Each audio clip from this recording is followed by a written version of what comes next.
korupsi di masa bencana bisa dihukum mati. Soal kartu prakerja tadi kurang detail ya. Sebenarnya ide Pak Jokowi sangat baik, dan saya tahu itu kalau dilaksanakan dengan baik akan sangat bagus, tapi pelaksanaannya sangat mengkhawatirkan. Jangan sampai ini Pak Jokowi ditipu sama anak kecil. Ada dua aspek yang harus Bapak awasi ya dalam konteks tipikor ini. Yang pertama, proses pengadaan jasa pelatihan. Saya orang Palembang Pak, saya bingung, ada pelatihan bikin pempek Pak, 600.000 rupiah. Itu kan ada e-katalog. Kalau misalnya Bapak usut pengadaan traktor, Bapak bisa usut ya kan harga di toko A, toko B dengan spesifikasi yang sama. Pempek ya gitu-gitu aja Pak, iya kan, kapal selam, lenjer ya kan, 600.000. Belajar aja sama istri saya di rumah, gratis gitu loh. Nah iya, ya di YouTube gratis gitu loh. Pak Firly juga bisa buat itu pempek itu kan. KPK harus tampil. Saya nggak bicara ruang guru kecilan itu, ini yang gede-gede seperti ini.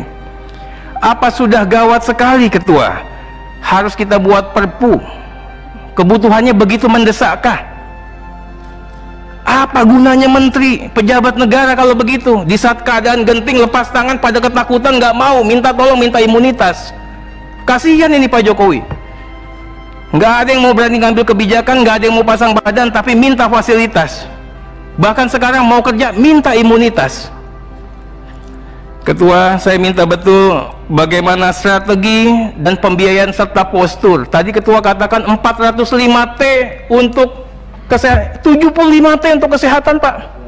Yang lain nggak tahu. 110 untuk pemulihan dikasih ke siapa? Negara mau pinjam 1.000 triliun Pak. Untuk apa? Jangan-jangan dengan perpu bisa jadi kekuasaan baru di atas kekuasaan presiden. Nggak usah pakai kampanye lagi nih, ada orang lagi jadi jagoan Pak. Bisa jadi presiden 2024 dengan modal perpu. Pak Ketua, saya ingin katakan kita harus jaga Pak Jokowi jangan sampai beliau tersandra. Yang bawa mobil orang nanti dia yang tanggung jawab kalau nabrak. Bahasa sederhananya begitu. Jangan sampai juga ada desain besar Ketua. Jangan sampai ada kooptasi kekuasaan pemerintah yang berkuasa saat ini atas nama undang-undang. Ketua harus jaga juga ini dalam aspek pencegahan. Saya ingin katakan DPR bukannya tidak tahu, DPR bukannya tidak mengerti, bukannya DPR bodoh, tapi kita katakan DPR bersabar. Mau sampai mana langkah mainnya ini?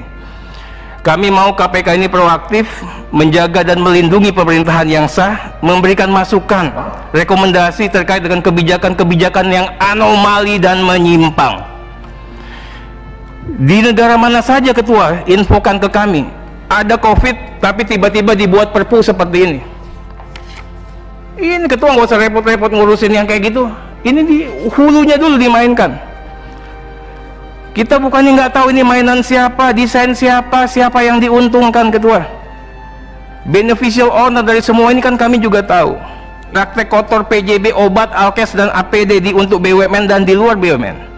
Saya udah katakan ini berkali-kali, mafia obat nih nggak hanya dari dulu sudah Pak, harga obat 1 rupiah jadi 1.000 perak, alasan generik, bisa juga 10.000. Nah kemudian juga mafia farmasinya dong Ketua. 90% saat ini obat berasal dari luar negeri bahan bakunya. Kok bodoh sekali kita Ketua. Ini desain besar perusahaan farmasi Pak. Ini yang harus diangkat. Bagaimana juga alkes masih import sebagian besar, padahal kita bisa, Pindad juga bisa.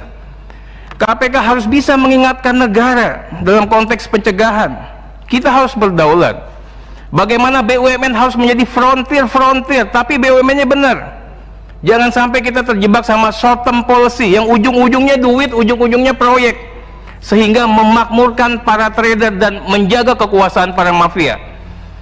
Berikut Ketua, ini saya pikir mewakili teman-teman Ketua, mengenai SE Bansos, SE 11 2020.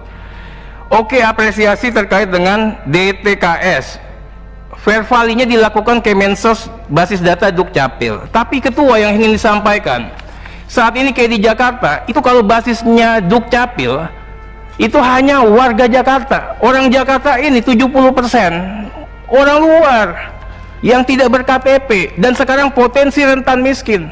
Kita mau bagi, gimana bawa baginya? Jumlahnya berapa? Ini yang saya katakan dan berkali-kali, polisi sudah melakukan upaya kemarin menyisir, itu lebih bagus. Nah, saya minta KPK juga melakukan kerja-kerja yang seperti itu. Bantuan di TKS harus mengena dan tepat sasaran, Ketua.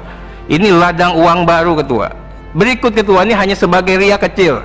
Penunjukan platform digital tanpa tender untuk proyek kartu prakerja senilai 5,6 triliun. Gagasan Pak Jokowi ini bagus, Omnibus Law, semuanya bagus, tapi diimplementasikannya dipangkas sama orang-orang yang nggak benar. Implementasinya dipenggal. Bagaimana 8 vendor digital tanpa tender yang diberikan kuota raksasa, Ketua, permen raksasa oleh pemerintah? Bagaimana bisa terjadi? Bagaimana strategi pengawasannya? Dan tidak cukup dengan mundur, Pak, ini korupsi.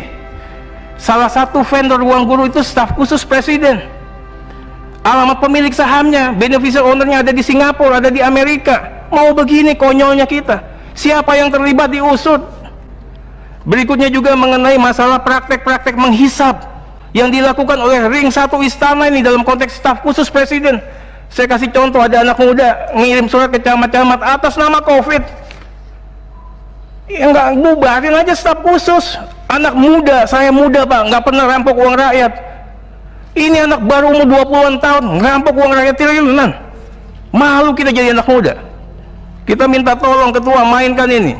Kemudian penerbitan surat B1939, sumbangan bencana. Ini prinsipnya good governance, terbuka dan transparan, tapi harus diadministrasikan dengan baik. Saya ingin katakan bagaimana, Ketua sudah mengatakan harus diumumkan pakai website resmi, keluar masuk per hari diumumkan, tapi yang jalan berapa, Ketua? Tindak tegas, kalau dia ngelanggar nggak boleh terima donasi lagi. Ini kan gratifikasi, Pak. Cukup. Terakhir, Ketua, mengenai Pak Novel, kita pikir mudah-mudahan tetap diperhatikan Pak Novel Baswedan, bagaimana kesehatannya beliau. Walau bagaimanapun beliau adalah patriot penegakan hukum tindak pidana korupsi. Mungkin itu saja, masih banyak tapi cukupkan, Ketua. Terima kasih, Ketua. Jadi itu gimana menentukan harganya itu? Ada bikin kopi kalau nggak salah berapa pelatihan sekian ratus rupiah, itu dikejar, Pak, gitu. Ini kita gregetan, Pak. Kita pengen Pak Jokowi sukses, berhasil dengan program kartu prakerja. Jangan ada yang berani-berani mengambil kesempatan. Yang kedua, soal penunjukan mitra tadi sudah diborong oleh Pak Terry. Nah, berikutnya Pak Firly dan kawan-kawan, saya juga mempersoalkan daerah-daerah yang ingin melaksanakan pilkada. Tadi Bapak udah sebut kayak Jember itu tertinggi, padahal Surabaya saja yang ibu kota provinsinya dan mungkin lebih merah zonanya hanya puluhan. Kejar, Pak, cari, Pak. Itu orang nyemprot-nyemprot di jalan, Pak Firly. Saya juga bingung, jangan-jangan itu cuma karbol satu botol, isinya lainnya air semua, disemprot gitu kan. Kejar, Pak. Ya. Lalu, Pak, ini saya sedikit cerita. Kemarin kita ada Satgas Covid DPR pakai duit pribadi, karena teman kita Pak Dasko sembuh karena obat herbal tertentu, kita beli, kita bagikan gratis. Tapi reaksinya luar biasa. Saya pikir ini normal, tetapi ketika saya analisa, saya khawatir nih ada orang-orang yang takut kehilangan lapak. Jadi tidak semua orang memandang kasus COVID ini dari sentimen kemanusiaan saja. Banyak yang memandang ini sebagai bisnis, ajang mengambil keuntungan, dan takutnya bersifat koruptif karena di suasana yang pandemik begini. Nah, disitulah kita berharap pada KPK. Saat ini, Pak, sebetulnya institusi yang paling bisa punya peranan besar, ya, penjagaan negara ini dari korupsi daerah pandemi ini hanya KPK. Disampaikan Pak Terry tadi, betul, ya. KPK nggak ada anggaran dan lain sebagainya dapat dari COVID ini dan lain sebagainya, nggak ada vested of interest.